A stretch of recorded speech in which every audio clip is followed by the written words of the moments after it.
कथा आती है, एक भक्त के कीर्तन का एक समय होता था, वो नित्य कीर्तन करता था।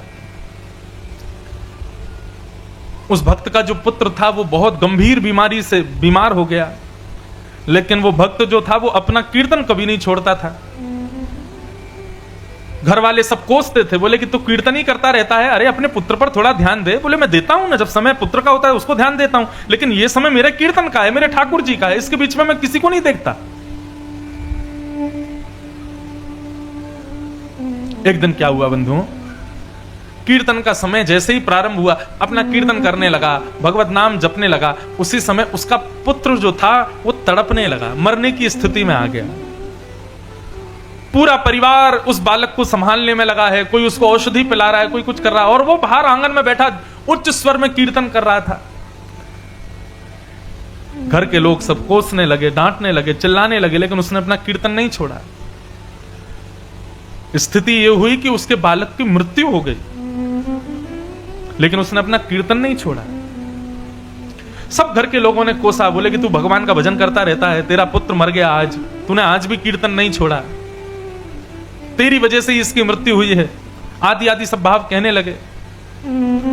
लेकिन उस पर कोई फर्क नहीं हुआ, वो अपने पुत्र को सहलाने लगा, उसको नाम जप सुनाने लगा, ठाकुर जी का भगवत कीर्तन सुनाने लगा। स्थिति यह हुई बंधुओं, उसके कीर्तन में इतनी निष्ठा को देख करके उसके बालक की दिव्य आत्मा प्रकट हो गई, और प्रकट होकर के बोली, पिताजी आप संसार के लोगों की बात का बुरा मत मानना, आपके इस कीर्तन का प्रभाव यह हुआ कि आज मेरी मृत्यु होनी ही थी। आप कीर्तन नहीं करते तो भी मेरी मृत्यु आज होनी थी, लेकिन आपके कीर्तन ने मेरी मृत्यु को सार्थक बना दिया। सारा परिवार देख रहा था, उसकी आत्मा बोल रही थी बालक की। तो उसने कहा, मैंने क्या सार्थक किया? बोले, आपने अंत तक भी कीर्तन नहीं छोड़ा। उसका प्रभाव यह हुआ कि मुझे मृत्यु के बाद में दोबारा कहीं और जन्म लेना था, लेकिन आपके कीर्तन के प्रभाव से अब ठाकुर जी ने मुझे अपना दास बना लिया है। और इतने में ही उस बालक की आत्मा के संग ठाकुर जी भी वहीं प्रकट हो गए, उसके गले में गलवैयां डाल करके बोले, अब ये मेरा सखा हो गया, मैं इसको अपने सखत्व में ले जा रहा हूं। जब ठाकुर जी का समय है तो केवल ठाकुर जी का समय है, उस समय किसी और को समय नहीं देना है। यशोदा मैया ठाकुर जी को अकेला छोड़ के जा रही, भगवान बोले, अच्छा मैया मुझको अकेला छोड़ के जा रही है, तेरे काज मैं जरूरी नहीं हूं, ये सारे ब्रजवासी जरूरी हैं। सोई ठाकुर जी ने क्या किया, ऊपर बैलगाड़ी थी, बैलगाड़ी को सकट बोलते हैं संस्कृत में, उस सकट के ऊपर मटके रखे थे, मटकों में घी दूध दही आदि सब रखा था, और उसके ऊपर एक असुर बैठा था जिसका नाम था सक्टासुर।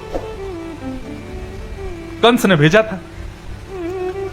भगवान ने तो मैया का ध्यान अपनी ओर केंद्रित करने के लिए अपना एक पैर लंबा किया, और लंबा करके महाराज जैसे सकट में मारा, बैलगाड़ी आकाश में उछल गई, सारे मटके फूट गए, सक्टासुर का वध हो गया। जोर की आवाज हुई, यशोदा मैया दौड़ी दौड़ी आई।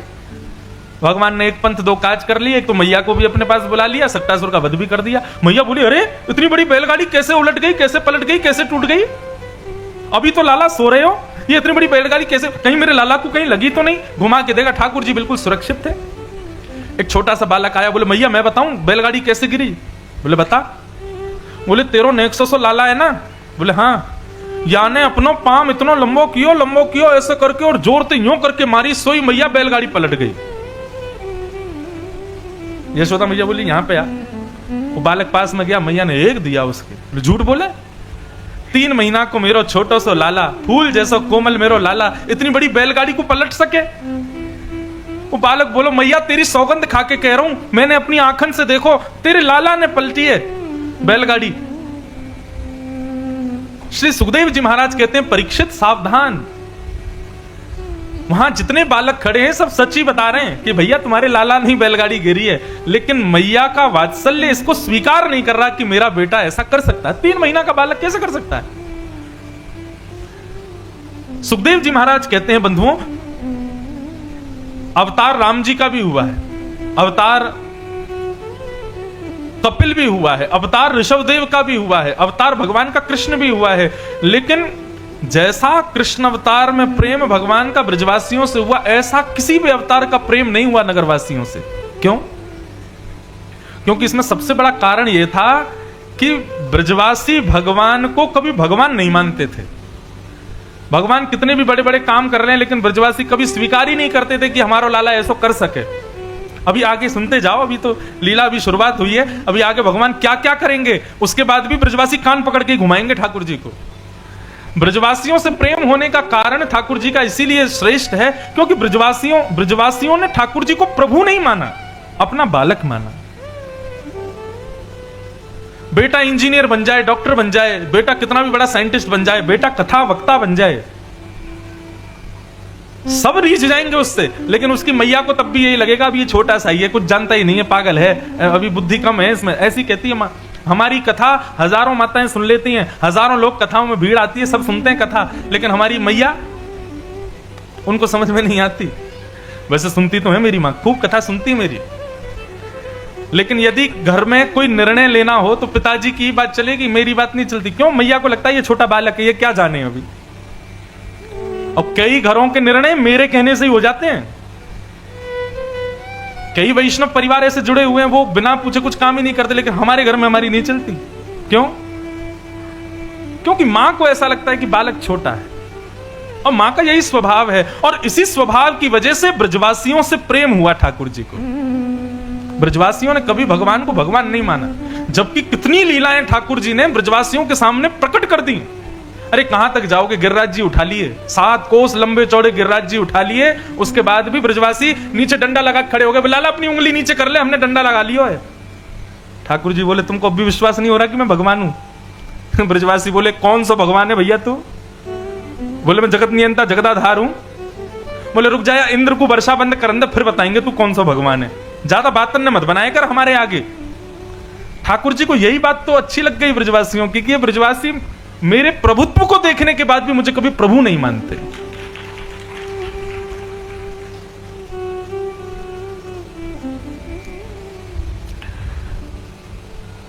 ठाकुर जी थोड़े से और बड़े भये।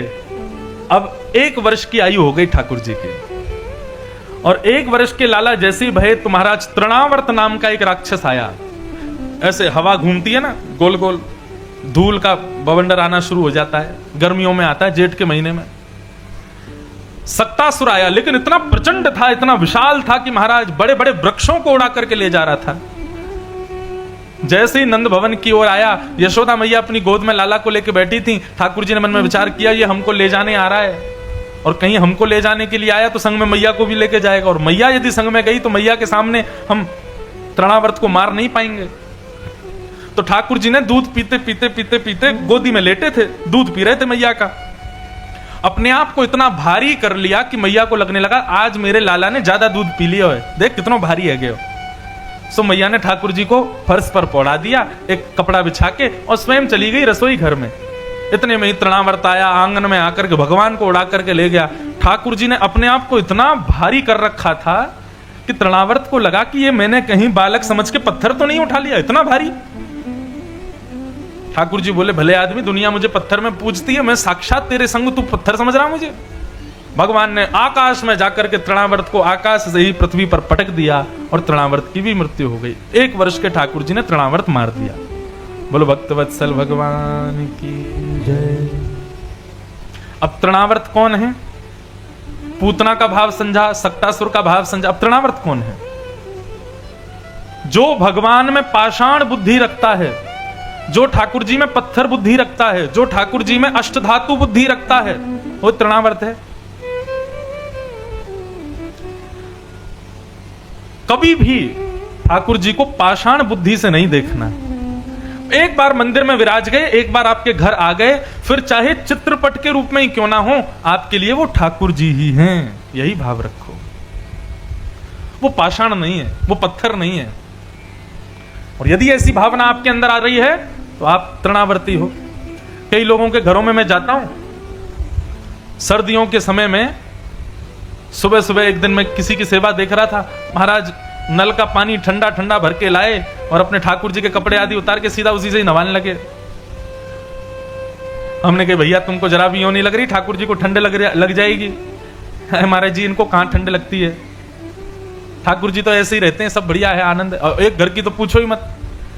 एक घर में तो इतने सारे ठाकुर जी थे, छोटे छोटे गोपाल जी, बहुत सारे शालिग्राम जी, बहुत सारे ठाकुर जी। वो माता क्या करती, सारे ठाकुर जियों को बाल्टी में रखती और बाल्टी जाके टोंटी के नीचे धर देती, चलाया पानी, सारे ठाकुर जी एक संग स्नान कर ले सबके अपने भाव। लेकिन वास्तविकता यह है कि उनमें पाषाण बुद्धि मत रखो। पाषाण बुद्धि जब हम लोग रखते हैं तब हम लोग पूजा करते हैं, लेकिन पाषाण बुद्धि जब हमारे हृदय से निकल जाती है तब सेवा होती है, तब पूजा नहीं होती। पूजा छोटी है, सेवा महान होती है। हमारे ठाकुर जी गेंदलाल जी के यहां विराज रहे हैं। आप लोग जो लोग आए हैं वहां पर सुबह दर्शन करने के लिए पधारो। अब इतनी भीड़ तो वहां मत जाना, वहां पे 2-4 लोग ही आते हैं बेचारे, लेकिन उनका देखो अलग से कमरे में बैठे हैं। अब क्योंकि गर्मियां शुरू हो गई हैं तो खस की टाट में बैठे हैं।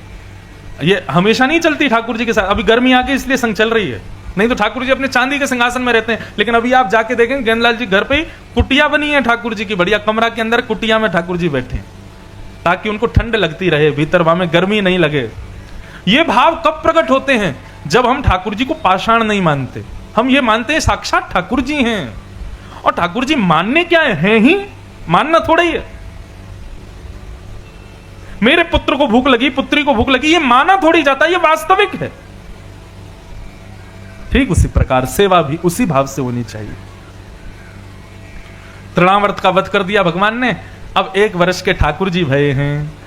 सब लोग ठाकुर जी को देख लिए, लेकिन तभी इच्छा हुई हिमालय पर बैठे हुए देव आदिदेव महादेव भोलेनाथ की कि मैं भी गोकुल जाऊं और दर्शन करूं श्याम सुंदर का। और जगत नियंता जगदाधार श्री महाकालेश्वर भगवान कैलाश से दौड़ करके गोकुल पधारे हैं मैया के लाला का दर्शन करने के लिए। सूरदास जी महाराज गा रहे हैं, हे मैया तोरे द्वारे। महादेव जैसे ही पहुंचे, महादेव के रूप को देख करके ठाकुर जी हंसने लगे, मुस्कुराने लगे, जोर जोर से किलकिलाने लगे। यशोदा मैया को इतना सुख मिला, महादेव के चरणों में प्रणाम करके बोले, बाबा अब तो आप यही ब्रज में ही बस जाओ। महादेव ने यशोदा मैया की बात मानी, और जितने दिन ठाकुर जी वृंदावन ब्रज में रहे उतने दिन महादेव गुप्त रूप से वृंदावन में ही रहे और ठाकुर जी की लीलाओं का दर्शन करने लगे। इसलिए हमारे पूरे 84 कोस ब्रजमंडल में जहां जहां ठाकुर जी ने लीला की, हर स्थान पर भोलेनाथ का एक मंदिर जरूर है। गोवर्धन में चले जाओ तो आशेश्वर महादेव, नंदगांव में चले जाओ तो नंदेश्वर महादेव, वृंदावन आ जाओ तो गोपेश्वर महादेव, मथुरा में चले जाओ तो भूतेश्वर महादेव। सब जगह शंकर जी विराजमान हैं ब्रजमंडल में। क्यों? क्योंकि हर स्थान पर बैठ करके ठाकुर जी लीला कर रहे हैं और उनकी लीला के दर्शक बनकर के शंकर जी बैठे रहते हैं, दर्शन करते हैं कैसी लीला चल रही है। ऐसे महादेव को प्रणाम करते हैं, दर्शन करने आए ठाकुर जी का। भगवान 1 वर्ष के हो गए, गर्गाचार्य जी ने आकर के भगवान का नामकरण किया, और भगवान का नाम क्या रखा? शुक्ले रक्तस्तथा पीत इदानीं कृष्णतां गतः। ठाकुर जी का नाम कृष्ण रखा, बड़े भैया का नाम राम रखा, बल्कि अधिकता होने की वजह से सब उनको बलराम कहकर के पुकारते हैं। ठाकुर जी अब धीरे धीरे बड़े होने लगे, तो महाराज अब 3 वर्ष की आयु है गई ठाकुर जी की। कितने? 3 वर्ष। और 3 वर्ष के ठाकुर जी जैसे ही भये 2-3 दांत निकल आए हैं ठाकुर जी के। चलनो फिरनो तो आ ही गए हो ठाकुर जी से, अब तो चौकड़ी मार के भागते हो रहे हैं ठाकुर जी। अभी तो बहुत सारी लीला बीच बीच में एक लीला है ठाकुर जी की। ठाकुर जी खड़ा होना सीखे हैं, ठाकुर जी चलना सीख रहे हैं, ठाकुर जी बोलना सीख रहे हैं। अब उन सब लीलाओं को गाओ, फिर हर लीला पे एक पद गाओ, तो फिर कथा बहुत लंबी हो जाती है। ठाकुर जी अब तो दौड़ने लगे, 3 वर्ष के हो गए। अब ठाकुर जी के ऊधमों का वर्णन है यहाँ पे कि भगवान कौन कौन से ऊधम मचाते हैं। संज्ञग्निड्यं श्यसि जल द्विजकंटकेभ्य। शुक्राचार्य जी वर्णन कर रहे हैं, बहुत ध्यान से सुनिएगा। भगवान के ऊधम कैसे कैसे ऊधम मचाते हैं ठाकुर जी। बोले नंद बाबा के यहां पर 8 लाख 9 लाख गायें हैं, बड़े बड़े सींग हैं गायों के। ठाकुर जी क्या करते हैं, बलराम जी और ठाकुर जी दोनों गौशाला में पहुंच जाते हैं। एक सींग ठाकुर जी पकड़ लेते हैं, दूसरा सींग दाऊ दादा पकड़ लेते हैं और पकड़ करके जोर जोर से गैया को हिलाने लगते हैं। गैया जब तक बैठी है तब तक तो ठीक है, लेकिन जैसे ही गैया खड़ी हो जाती है तो दोनों भैया लटक जाते हैं सींगों पर। उसके बाद गैया भी आनंद लेती है, ठाकुर जी को लेकर के जाती है सीधे गोबर के पास में, जाके ऐसे झटका मारती है, सो ठाकुर जी गोबर के ढेर में जाके गिर जाते हैं। फिर कहे यशोदा मैया आइयो देखियो मैं कहां फंस गयो। यशोदा मैया जाके देखे तो गले गले गोबर में फंसे हुए हैं। मैया के लाला कितना तो को नवा लाऊं, कितना तो को सजा लाऊं, कितना तो को श्रृंगार कर लाऊं, लेकिन तू माने ना या गोबर में ही आके खेले। मोकू तो लगे तू पूर्व जन्म में कभी सूकर दिखे हो। ठाकुर जी मुस्कुराने लगे, बोले हाँ भैया, एक अवतार में हम सूकर भी बने हैं, थोड़ा बहुत तो प्रभाव आ ही जाता है। अग्नि जल, कभी अग्नि से खेलने लग जाते हैं, कभी जल में कूद जाते हैं, इस प्रकार का ऊधम मचाते हैं। शंग अग्नि डिम शशि जलद द्विजकंटकेभ्य डियमष्टि। अब देखो ऐसे ऐसे ऊधम है ठाकुर जी के, यदि हम इनको सुनेंगे तो हमको लगेगा हमारे बच्चे तो क्या ही ऊधम करेंगे जैसे ठाकुर जी करते हैं। भगवान क्या ऊधम करते हैं, नंद भवन के बाहर गली में खड़े हो जाते हैं और गली में आने जाने वाले जितने भी कुकर सूकर होते हैं उनको पकड़ लेते हैं, पकड़ करके फिर उनका मुंह खोल के उनके दांत गिनते हैं, इसके कितने दांत हैं, और फिर मैया के पास जाके रोने लग जाते हैं। मैया बोलती काहे को रो रहे हो? बोले मैया मेरे 4 ही दांत आए हैं, हमारे घर के बाहर कुकर डोलवा के तो इतने सारे दांत हैं। फिर दोनों भैयाओं में लड़ाई होती है, बलराम जी के दांत जल्दी आ रहे हैं, ठाकुर जी रात भर भोजन नहीं करते, रोते रहते हैं। यशोदा मैया की लाला क्यों रो रहे हो? बोले बलराम जी के मुंह से ज्यादा दांत आ गए, मेरे क्यों नहीं आ रहे? यशोदा मैया कभी बलराम को समझावे, कभी ठाकुर जी को समझावे, ऐसे ठाकुर जी की लीला चल रही है। द्विज, एक लीला ठाकुर जी की ऐसी बताई गई, गोकुल के ब्राह्मणों के साथ ठाकुर जी बड़ा आनंद करते हैं। कैसे आनंद करते हैं? तो ठाकुर जी 3.5 वर्ष के, और 3.5 वर्ष के ठाकुर जी की एक मंडली है, और ये मंडली कौन सी? बाल गोपाल चौर प्रचार प्रसार मंडल। जितने भी गोकुल के बालक हैं इन सबकी एक रजिस्टर्ड संस्था है। इनका काम क्या है? घर घर जाके उपद्रव मचाना, ऊधम मचाना, सबको परेशान करना, ये संस्था के नियम हैं। जैसे संस्थाएं होती हैं, सबके घर जाओ भैया, उनके अंदर हिंदुत्व जागृत हो, उनके अंदर मंदिर के लिए कुछ प्रेरणा जगह, ऐसे काम करो। लेकिन ठाकुर जी की संस्था का काम क्या है? बोले घर घर में शांति अभंग करो, बच्चों को रुलाना, माता पिताओं को परेशान करना, उनके घर में जाके तोड़ फोड़ करना, बंदरों का उपद्रव मचवाना, ये ठाकुर जी की मंडली का काम है। एक दिन ठाकुर जी अपनी सभी मंडली के संग बैठे, एक दिन मन में विचार करने लगे, बोले आज से हम लोग पूजा पूजा खेल खेलेंगे। भगवान के मित्रों के नाम क्या है? श्रीदामा, मधुमंगल, तन सुखा, मन सुखा, धन सुखा, ये ठाकुर जी के सखा हैं। एक दिन सारे सखाओं से ठाकुर जी बोले भैया कल से हवन करना शुरू करेंगे, हम लोग पूजा पूजा खेलेंगे। तन सुखा मन सुखा बोले लाला पूजा करवे तो कहा होएगो? ठाकुर जी बोले अरे तू ना जाने, पूजा करवे ते हवन करवे ते सुंदर बहू आवे, सुंदर छोरी ते ब्याह है जाए। अच्छा आप लोगों को ब्रजभाषा समझ में आ रही है ना? कहीं ऐसे नहीं हो कि आप लोग कोई विलायत थोड़ी है, अमेरिका थोड़ी है, रायपुरी तो है, रायगढ़ी तो है, और हमारी ब्रजभाषा कोई इतनी कठिन थोड़ी है। आपकी छत्तीसगढ़िया ज्यादा कठिन है। हमसे 2-4 माताएं कुछ कह रही थी, हमको तो पल्ले ही नहीं पड़ा क्या बोल गई, लेकिन हमारी ब्रजभाषा इतनी कठिन नहीं है। तो ठाकुर जी बोले अरे भैया हवन करवे थे सुंदर बहू आवेगी। अब तो सारे ग्वाल बाल पीछे पड़ गए, बोले लाला हम भी करेंगे, सबन को सुंदर बहू चाहिए। ठाकुर जी ने एक यज्ञ कुंड जैसा बनाया और सूखे पत्तों का चूरा बना करके सारे बालकों में बांट दिया, और खुद आचार्य बन करके बैठ गए और अग्नि प्रज्वलित करके एक लकड़ियों में, और ठाकुर जी बोले अब जैसे ही मैं कहूं स्वाहा, सो ये तुम्हारे सामने जो सामग्री है या कोई अग्नि में डाली हो, है ना? सब ग्वाल बाल बोले हाँ ठीक है, याद रखियो नेक भी देरी मत करियो, जैसे ही मैं कहूं स्वाहा सोई डाल दियो। मधुमंगल श्रीदामा भगवान के सब सखा बोले लाला यदि हमने देरी से डालो तो? ठाकुर जी बोले फिर तो जिम्मेवारी तुम्हारी है, सुंदर बहू के लिए कर रहे हो, यदि देरी से डालोगे तो है सके एक आंख पधारी वही बहू आ जाए, है सके कि एक बहू के खाते ही नहीं हो, कोई के पामा ही नहीं हो, है सके गूंगी बहू आ जाए, बहरी बहू आ जाए, इसलिए भैया सर्वगुण संपन्न बहू चाहिए, तो फिर समय पर डालना पड़ेगा। अब तो ठाकुर जी बैठ गए, ओम नम नम नम नम नम ऐसे करें और स्वाहा, सारे ग्वाल वाल डाल दें तुरंत। इस प्रकार ठाकुर जी खेल खेल रहे हैं। अब खेल खेलते खेलते जैसे हवन पूरा हुआ, ठाकुर जी बोले भैया हवन तो पूरा है गया, लेकिन हवन के बाद में ब्राह्मण भोजन और होता है। सब ग्वाल बाल बोले चल लाला, गोकुल के ब्राह्मणों को निमंत्रण दिया मैं। बोले चलो।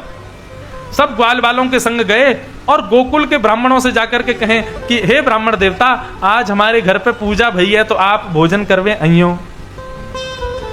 अब बात यह थी कि ब्राह्मणों को भी पता होता है कैसे घर में कैसा प्रसाद मिलने वाला है। कई यजमान ऐसे मिल जाते हैं, महाराज इतना खिलाते हैं इतना खिलाते हैं। एक हमारे प्रेमी हैं, वो इतना खिलाते हैं, हम उनको कहते हैं इतना क्यों खिलाते? बोले महाराज जी खाते खाते खाते खाते ब्राह्मण हॉस्पिटलाइज्ड हो जाए तो समझना उसने भोजन किया है। मैंने कहा ये भी कोई बात है? तो नंद बाबा के यहां पर 56 भोग बनते हैं। ब्राह्मणों को जैसी पता चला नंद भवन से आया है निमंत्रण आज शाम का, तो ब्राह्मण बोले हे ब्राह्मणी आज चूल्हा मत जलाना। ब्राह्मणी बोली क्यों? बोले अरे देखा नहीं नंद जी को लाला आयो, अभी निमंत्रण देके गयो है, आज को भोजन नंद भवन में है हमारो। अब तुम तो जानो नंदरानी यशोदा नंद बाबा कितनों भोजन करावे, अगर घर पे खा के जाएंगे तो वहां खावे के काजी जगह ही नहीं बचेगी, इसलिए आज घर पे भी भोजन मत बनाओ। और सुनो नमक को पानी और दे दो, नमक का पानी पीने से क्या होता है भूख और तेज लगने लग जाती है। सारे ब्राह्मण सुबह से भूखे प्यासे नमक का पानी पी पी करके, और महाराज जब प्रचंड भूख लगने लगी तैयार होकर के सब पहुंच गए नंद भवन। अटारी पर बैठी यशोदा मैया ने जैसी देखे इतने सारे ब्राह्मण आए हैं, नीचे उतर करके आई, सब ब्राह्मणों का स्वागत किया। बोले जय हो ब्राह्मण देवताओं को प्रणाम। ब्राह्मण सब मुस्कुरा रहे हैं, मैया जल्दी करो अब तो सहन ना रहे हो, बहुत जोर की भूख लगी है। मैया बोली भूख लगी है, कहा करनो है? आप इतनी सारी संख्या में इतने सारे ब्राह्मण आज हमारे द्वार पे कैसे आए? एक तो कोई भूखा और उसको भी आपने निमंत्रण दे दिया कि मेरे घर पे खाना है, वो अगला व्यक्ति अपने घर का चूल्हा बंद करवा के आया, नमक का पानी पी के आया और आपके घर आए और आप पूछो बताओ भैया कैसे आना हुआ, क्या होगी उसकी स्थिति?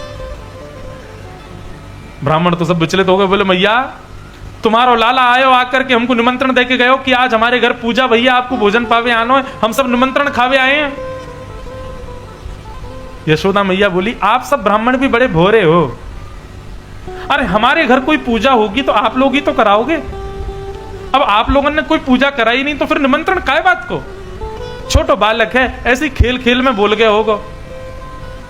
ब्राह्मण बोले नहीं मैया हम लोग तो भूखे मर जाएंगे, ऐसे ऐसे काम ना चलेगा। और रही बात भोजन की नहीं है, लेकिन हम लोग अपने घर पर चूल्हा बुझवा के आए हैं, ब्राह्मणी से मना करके आए हैं कि भोजन मत बनाना। अब घर जाएंगे और जाके कहेंगे ब्राह्मणी भोजन बनाओ, तो ब्राह्मणी उल्टा सुनाएगी। मैया अब तो आप ही कोई व्यवस्था करके दो। यशोदा मैया बोली अब तो थोड़ा समय लगेगा, मैं भोजन तो बनवा देती हूँ, लेकिन पहले लाला को तो खोजो, ये कहाँ है जाने तुमको निमंत्रण दियो। सब ब्राह्मणों को लेकर के जैसे यशोदा मैया पीछे पहुंची, तभी वहां क्या देखा, चारों तरफ से ग्वाल बालों में घिरे हुए ठाकुर जी खेल रहे हैं ओम नम नम नम स्वाहा, और सब स्वाहा स्वाहा खेल रहे हैं। इतने में ही नंदरानी यशोदा ने आवाज लगाई कन्हैया ओ लाला यहां पे आ। जैसे ही पीछे मुड़ करके ठाकुर जी ने देखा, यशोदा मैया को देख करके तो कोई बात नहीं, लेकिन यशोदा मैया के संग ब्राह्मणों को देख करके ठाकुर जी बोले अरे ये तो सच में आ गए सबरे। मधुमंगल श्रीदामा का हाथ पकड़ लिया ठाकुर जी ने, बोले अकेलो ना पिटूंगो, तुम भी चलो मेरे संग, तुम भी पिटियो।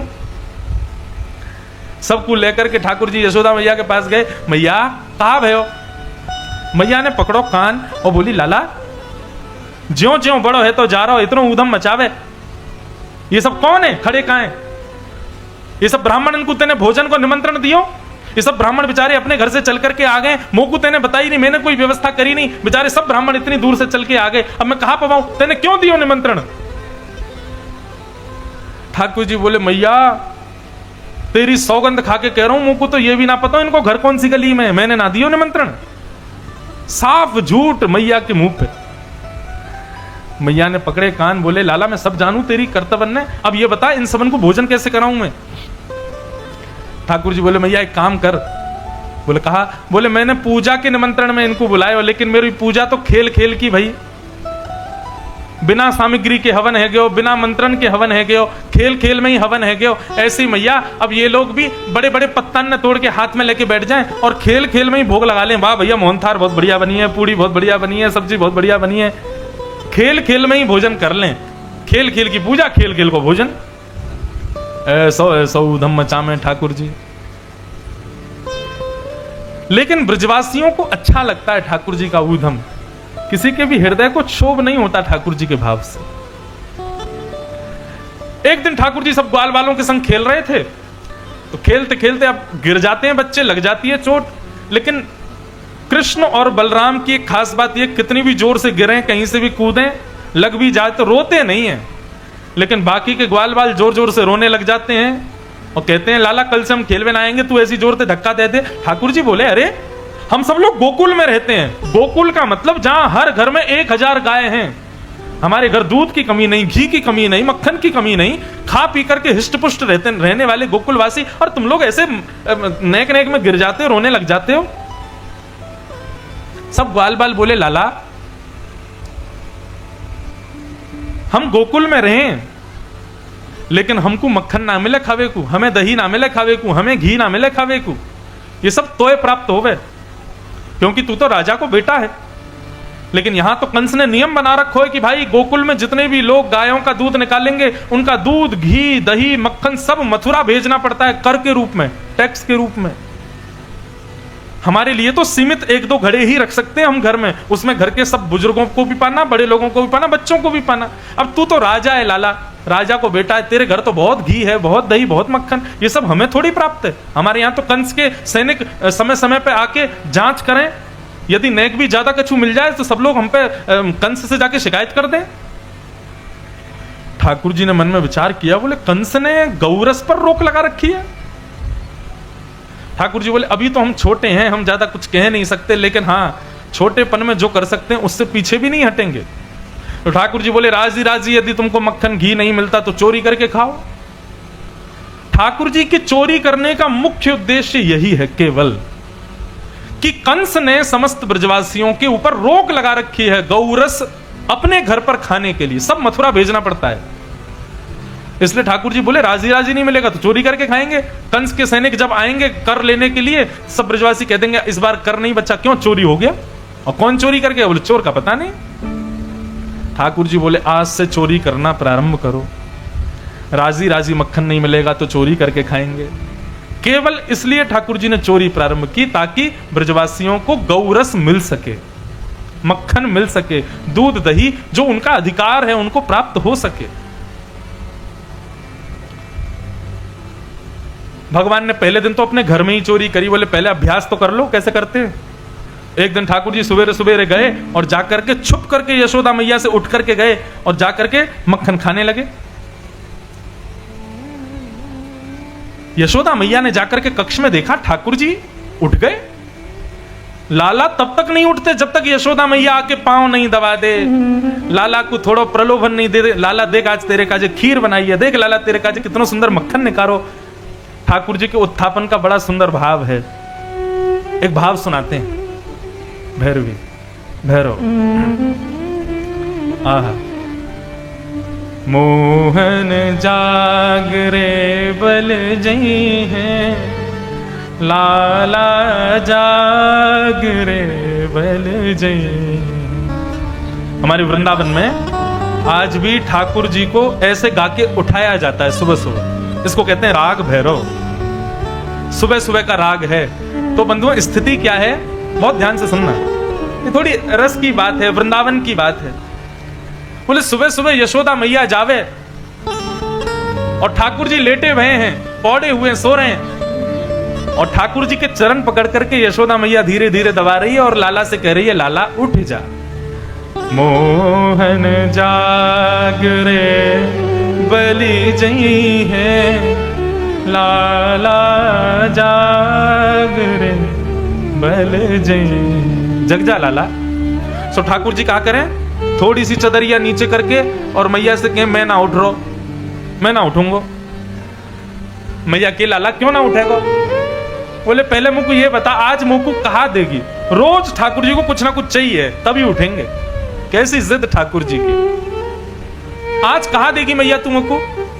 तब यशोदा मैया कहती हैं, तेरे कारण श्याम सुंदर मैं नई मुरलिया ले। लाला देख, तू जल्दी उठ जा, तेरे काजे में नई मुरली लेके आई हूं। सोई ठाकुर जी उठ के बैठ जाते, कहां है मुरली, कहां है मुरली? इतने मैया के, लाला अभी पुरानी रख ले, फिर नई ले आऊंगी। सोई ठाकुर जी फिर से सो जा। मैं बोले झूठ बोला मुझे, मैं ना उठूंगा। एक छोटा बालक जैसे लीला करता है, ऐसा जगत नियंता जगदाधार जगदीश्वर ब्रज में लीला कर रहा है। मैया कहती लाला उठ जा। बोले मैं ना उठूंगा। तब मैया दूसरा प्रलोभन देती है, गायन के गलबंद खूंटे वो तो डगर मन की लई। लाला देख, तू अभी तक सो रहे हो है, और देख आज बताओ कहा भयो? ठाकुर जी बोले कहा भयो? बोले तेरी गैया जो तू चरावे लेके जावे, आज उनको बलराम ले गए चरावे के काज। देख सबरी गैया बलराम के संग चली गई। सोई ठाकुर जी उठ के बैठ जाए, मेरी गैया बलराम कैसे लेके गए हो? इतने में बाहर जाके ठाकुर जी देखें तो ठाकुर जी की गैया सब गौशाला में। ठाकुर जी फिर से आकर के सो जामे, लेकिन उठ नहीं रहे हैं। ऐसे मनोहार कर करके यशोदा मैया उठा रही है। तब अंत तो गत्वा स्थिति क्या हुई कि ठाकुर जी को लोभ देती है मैया, लाला देख मैं तेरे काजे दूध लेके आई हूं, उठ जा। ठाकुर जी कहे मैं कोई को दूध नहीं पीऊंगा। यदि मैया तू मुझको उठाना चाहे तो अपनो दूध पिला। 3.5 वर्ष के ठाकुर जी को मैया उठा के गोद में लेटावे, अपनो दूध पिवावे, तब ठाकुर जी उठ के आवे। ऐसे हमारे ब्रज के ठाकुर जी हैं। लेकिन आज ठाकुर जी को मैया ने नहीं उठाया, पहले ही उठ के चले गए। मैया बोली कन्हैया कभी ऐसे ना उठे, जब तक मैं उठाऊं ना हूं, जब तक थोड़ी मनोहार करूं ना हूं, जब तक थोड़े पाम दबाऊं ना हूं, तब तक उठे ना है। आज मेरे बिना ही उठ के चलोगे। ढूंढते ढूंढते मैया जैसी पहुंची तो क्या देखा, गौरस भंडार जहां था वहां पे ठाकुर जी चुपचाप बैठ करके और महाराज मक्खन चुरा करके खा रहे हैं। और सुकाचार्य जी वर्णन करते हैं, इतना ही नहीं, वहां पर ठाकुर जी के सामने एक खंबा था, उस खंबे में मणि लगी थी, मणि में ठाकुर जी को अपना प्रतिबिंब दिखाई दे रहा था। एक शीशा लगा था, तो ठाकुर जी अपने आप को उसमें देख के अपने आप से बातें कर रहे हैं। इतने में यशोदा मैया पहुंच गई, लाला सवेरे सवेरे उठ के चोरी करके मक्खन खा रहे हो? ना ना मैया मैं मक्खन नहीं खा रहा। तो फिर यहां क्या कर रहे हो? बोले हमारे घर में चोर घुस आए हो मैया। यशोदा मैया बोली कहां है चोर? बोले यहां पे आ, मैं तुमको दिखाऊं। जैसे मैया पास में गई तो ठाकुर जी अपने प्रतिबिंब को दिखाते हुए कहते, मैया देख वो खड़ो चोर, चोरी कर रहा है। बंधुओं ये सब भाव साधारण नहीं है, ये जगदीश्वर भगवान है। पूरे विश्व को बनाने वाले ठाकुर जी कितनी भोलेपन से लीला कर रहे हैं। बोले देख मैया वो खड़ो चोर, मतलब ठाकुर जी को ये नहीं पता कि ये मेरा ही प्रतिबिंब है। मैया बोली लाला ये कोई चोर ना है, ये तेरो ही प्रतिबिंब दिखाई दे रहा हो, तो कु शीशा लगो सामने। मैया ये मैं हूं। बोले हाँ लाला ये तू ही तो है। इतने में मैया पीछे आके खड़ी हुई तो मैया भी दिखने लगी, देख अब मैं भी आ गई। बोले अरे मैया तेने तुमको कभी बताया ही नहीं कि मैं इतना मलूक लगूं, इतना सुंदर लगूं, देख मैं कितना सुंदर लग रहा हूं। मैया ने पकड़े कान, बोले बातन ना घुमावे मत, मुझको ये बता तू चोरी कैसे कर रहा है आज? ठाकुर जी बोले मैया मैं चोरी ना कर रहा हूं, तो फिर यहां क्या कर रहा हूं? बोले अरे तैने मेरे हाथ में कंगन पहना रखे हैं ना, इन कंगन की वजह से मुंह को जलन है रही। तो मेरे एक सखा ने बताई कि बोले लाला तू अपने हाथ को मक्खन में डाल लियो, चीकने मक्खन से तेरी जलन दूर रह जाएगी। तो मैं तो मैया अपनी जलन दूर करवे आयो। बोले अच्छा है गई जलन दूर? बोले हाँ मैया है गई। बोले अच्छा लाला हाथ की जलन तो दूर है गई, लेकिन तेरे मुंह पे मक्खन कैसे लगो? बोले मैया वो कहा भैया मैं ऐसे अपने हाथन की जलन दूर कर रहे हो। इतने में एक निगोरी मक्खी आके मेरे मुंह पे बैठ गई। भाई उड़ावे के काज मैंने ऐसे क्यों से मुंह पे मक्खन लग गो? मैया बोली लाला तू झूठ बोलन लगो, तू चोरी करन लगो।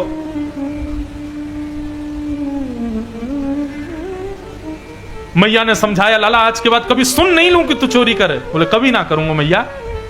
ठाकुर जी शाम को अपने ग्वाल वालों से मिले, सबसे बोले भैया घर में तो हम हो गए फेल, अपने घर में हम चोरी नहीं कर पा रहे, दूसरों के घर में चलो। और ठाकुर जी ने शुरू किया, महाराज पूरे गोकुल के घरों में चुन चुन करके जाते हैं और सबके यहां चोरी करते हैं। चोरी करने का मुख्य उद्देश्य केवल यह है कि ब्रजवासियों को गौरस प्राप्त हो।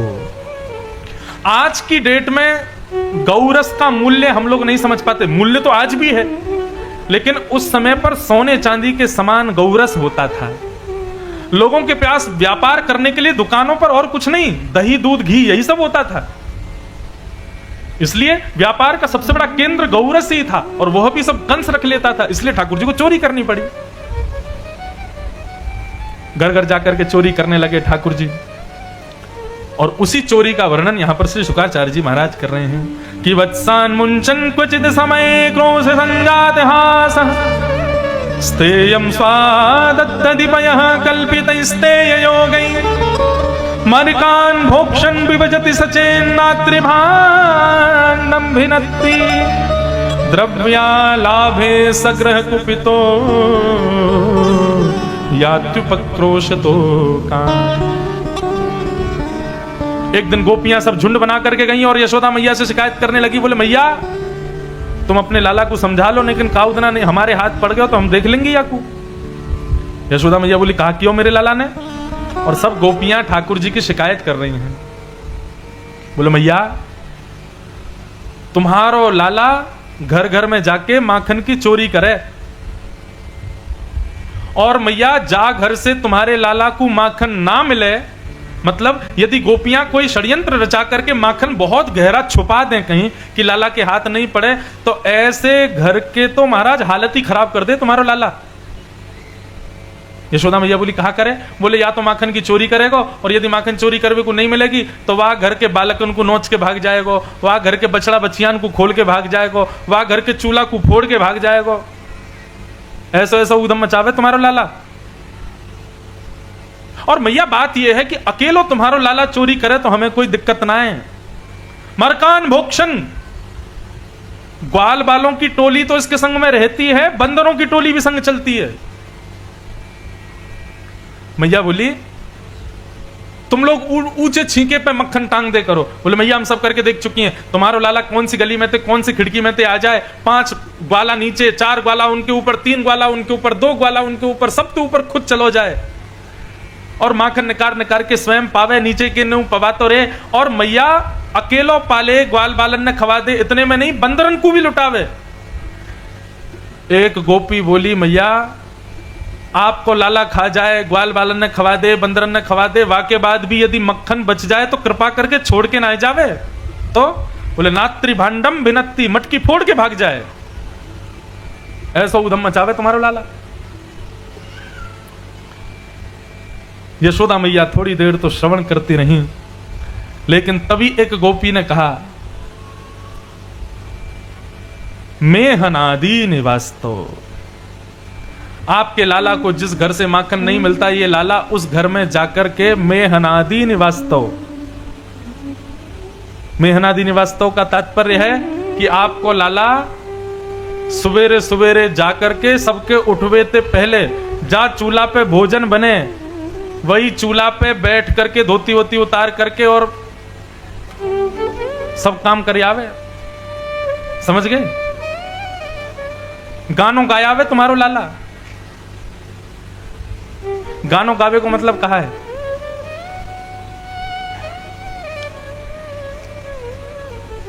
एक बालक था, वो अपनी मां के संग सोता था। अब रात्रि में उस बालक को जब शौच के लिए जाना होता था तो मैया से बोलता था, तो मैया उसकी बोलती ऐसे मत बोला कर। और क्या बोला करूं? बोले जब भी तुझे शौचालय जाना होना पड़ा करे तो बोला कर गाना गाना है, तो मैं समझ जाया करूंगी कि तुझे शौचालय जाना है। एक दिन मैया चली गई मायके, उसको छोड़ गई पिता के पास। पिता को पता नहीं था कि ये गाना गाता है रात में। अब रात में 2 बजे अपने पिता से बोला पिताजी मुझे गाना गाना है। अब पिताजी बोले रात में 2 बजे गाएगा, सुबह 6 बजे गा लियो। बोले नहीं तब तक नहीं रुक पाऊंगा, अभी गाना है। तो ऐसे ही हमारे ठाकुर जी को जिस घर से मक्खन नहीं मिलता, उस घर के चूल्हान पे बैठ के गानों गाया मैं। अब ये जब मैया ने सुना तब मैया बोले कि ये मेरो लाला गलत कर रहे हो है। अब एक बात यहां समझो, ये गोपियां जितनी बातें यशोदा मैया से कह रही हैं, इनमें से 1% कोई बात सच होगी, बाकी सब झूठ है। क्यों? शुक्राचार्य जी कहते हैं कि ये सब गोपियां ठाकुर जी का इस बहाने दर्शन करने जाती हैं नंद भवन में। कि हम ठाकुर जी की शिकायत करेंगी, हमारी शिकायत सुनकर के मैया डांट लगाने के लिए लाला को बुलाएगी, और जैसे ही लाला को डांट लगाने के लिए बुलाएगी सोई ठाकुर जी हमको दिख जाएंगे, उनका दर्शन हो जाएगा।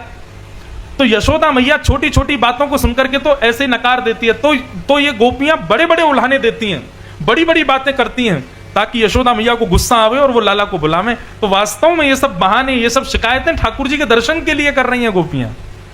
तो ये सब बातें सत्य नहीं है, ठाकुर जी इतना ऊधम नहीं मचाते हैं। यशोदा मैया को गुस्सा आया, मैया ने लाला को बुलाया, पालना से उठ करके ठाकुर जी जैसे ही आए, सब गोपियों ने ठाकुर जी को देखा, देख करके सबके नेत्र सजल हो गए, आंखें तृप्त हो गईं। हमारे यहां ब्रज में गाते हैं, गोपियों की स्थिति क्या होती, यदि 2 दिन तक ठाकुर जी का दर्शन नहीं होता तो दरस बिन दुखन लागे नैन, दर्शन के बिना गोपियों की आंखों में दर्द होने लग जाता है। और तब सब गोपियां मंत्रणा बनाती हैं, बोले कहा करें नंद को लाला तो दिखना ही रहे है। तो सब गोपियां झूठे झूठे उल्हाने बना करके जाती हैं, यशोदा मैया से शिकायत करती हैं, और उन उल्हानों को सुनकर के जब यशोदा मैया का मन होता है तो यशोदा मैया आकर के लाला को डांटती हैं, तब गोपियों का नेत्र सजल होते हैं, नेत्र सफल होते हैं। आज यशोदा मैया ने लाला को जब डांटा तब गोपियों ने सबने रोक दिया, बोले नहीं मैया, हम तो केवल शिकायत करने आई थी, आप लाला से कुछ मत कहा करो। इस प्रकार ब्रज में लीला ठाकुर जी की चल रही थी। एक दिन ठाकुर जी ऊधम मचाते हुए सारे गौरस भंडार के मटकों को फोड़ देते हैं, तो मैया ने लाला को पकड़ करके ऊखल से बांध दिया, और जैसे ही ऊखल से बांधा ठाकुर जी 2 वृक्षों के बीच से निकले, स्पर्श होते ही वृक्ष टूट के गिर गए। वो शापित वृक्ष थे, कुबेर के पुत्रों को नारद जी का श्राप था, इसलिए वो वृक्ष बने थे। लेकिन भगवान का स्पर्श होते ही दोनों मुक्त हो गए, दोनों ने भगवान की स्तुति गाई, भगवान ने उनको मुक्त कर दिया। वृक्षों को गिरा देख यशोदा मैया ने अब मन बना लिया कि अब हम गोकुल में नहीं रहेंगे। जब से मेरो लाला आयो है, कभी पूतना, कभी सक्टासुर, कभी तृणावर्त, और आज ये वृक्ष भी गिर गए। मोकू लगे गोकुल में राक्षस आते ही रहेंगे, मेरे लाला को परेशान करते ही रहेंगे, अब गोकुल छोड़ के कहीं और चलो।